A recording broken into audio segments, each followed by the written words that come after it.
drink the water.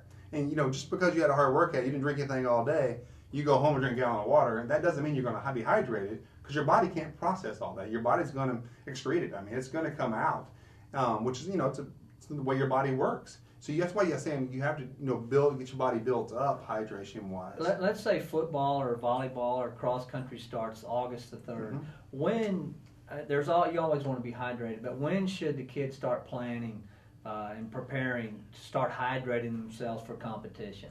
Well, I mean, now. I mean, it's like I say, stay hydrated every day. It would be the optimal answer. Now, we all know that's probably not a practical answer. You have so many kids playing club sports all during the summer, whether it's summer league baseball, club volleyball, club soccer, that type of thing, and this dehydration just builds up and builds up and builds up. I was telling you earlier, one of the general rules of thumb that I used to use in the high school setting was, in football, I had kids that were chronic crampers.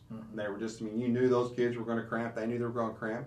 And what I would have them do is the night before, I'd have them get a bottle of just generic Pedialyte and drink a bottle the night before. That's another thing you said earlier, Pedialyte. And I get a lot of people don't understand that either. Explain that a little bit and where you can get Pedialyte. Pedialyte, and there's actually was designed for infants and babies and that type of thing, for loss of bodily fluids, whether it be vomiting or diarrhea or whatever. And so, you had to keep babies hydrated because they dehydrate real quick. So that was the reason. It's usually flavored pretty good because the kids will drink it. They have the Pedialyte pops and that type of thing. Pedialyte's just one of the name brands. I mean, you can buy Pedialyte, that's great, but I always feel buy the generic. At Walmart, it's $2 cheaper, and it's but you would start with that. It has electrolytes in it. It's been FDA approved, and it's checked.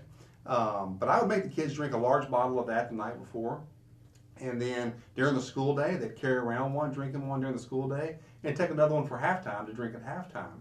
I'd also have some smaller ones available usually, but Pedialyte, there's also one for adults. It's hard to get those called, I think, Rehydrolite, which is made more for adults. It's more of a salty taste to it, and people don't like to drink it because of that. Is that a good thing to have at the home? We talked about when a kid does come home from practice. Would that be something to keep at the house, and would that help that night the kid came home and was a little bit dehydrated or some hydrated? Would that work right away and help them get back on their feet? Or well, nothing's going to work right away, and even if you get an IV straight to you, it's going to take a little bit of time to hydrate. But I'll tell you, I do keep it at home. I have a 16-year-old son who plays football, runs track, played baseball. And if you get to that state, yes, that's one of the best things you can do, because, like I said earlier, most time it's not an electrolyte imbalance. It's more of just a fluid replacement. But it has the Pedialyte and stuff like that has the good balance. Gatorade has the good balance. There's no good or bad. I like Pedialyte because it's cheap and it's readily accessible, and you can get it at any pharmacy. You can get it at, like I say, Walmart, most grocery stores, anywhere. What would be the difference between a Pedialyte and a sports drink, a Gatorade, a Powerade? What would be the difference in that? I really don't know the exact. I know that everybody's going to sell their own product. Right. I kind of gone by what has worked for me.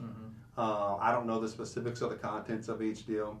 I will say something I like about Gatorade is Gatorade has a Sports Science Institute that they actually evaluate, test, and everything. It's the only approved drink for NFL players because of drug testing and stuff like that they can use.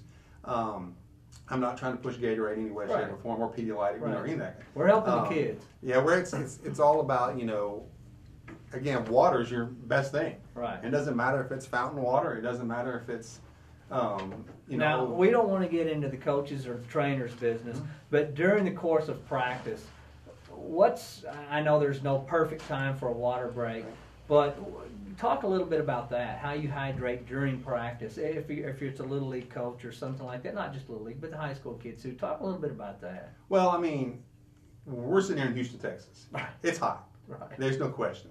And you can wait till practice at 8 o'clock at night, and it's still going to be hot outside. It doesn't matter.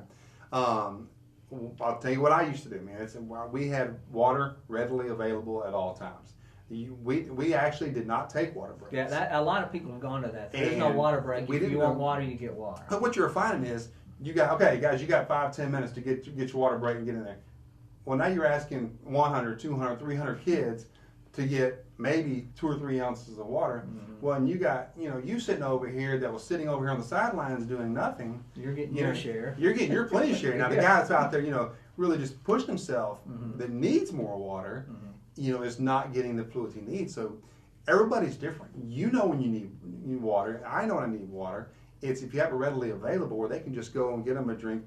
Those small sips will be fine then versus trying to get it all at one time. We talked earlier about, and when a kid at a ball game or something like that comes and gets his drink of water, he doesn't drink that water most of the time. You can watch it in the pros in the high schools. He drinks a little bit and then the rest of it hits the ground. Or pours it on his head or something. So I guess there has to be time. It has to be important for the kids to stay hydrated. And with you saying that, I think that's one reason it's so important to hydrate prior to. Right. Because you're not going to be able to hydrate during the event. You have to be hydrated going into it, and then afterwards. There's all kind of pre-event drinks, during event drinks, post-event drinks, stuff like that. Well, talk a little bit about that, because a lot of people have them now. You take this before you play, you take this one, and then you take that after your play. I've never really figured that out. You're really getting out of my expertise, but basically the nutritional requirements are different. The carbohydrate requirements are different. And I tell you what it takes to do. One of the best, easiest after event drinks, because to me that's one of the most important, is chocolate milk.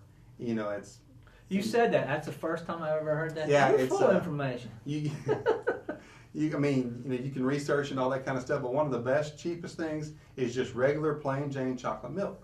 It's for post-workout, whether it's in the weight room where you've been in the weight room working out, or if you've been running, playing football, volleyball, cross country, whatever it may be. That's good news. Appreciate you coming in here. You can watch us on TexanLive.com. That's for Bert Brocker. He made that easy on me. And we'll be back with some more of these. We'll post them on the Humble ISD School website, and we'll also have them on TexanLive.com. We'll talk about different things. We'll talk about concussions. We'll talk about nutrition. We'll talk about muscles and ankle sprains. We'll cover the whole thing. And this was our first one, and remember to hydrate.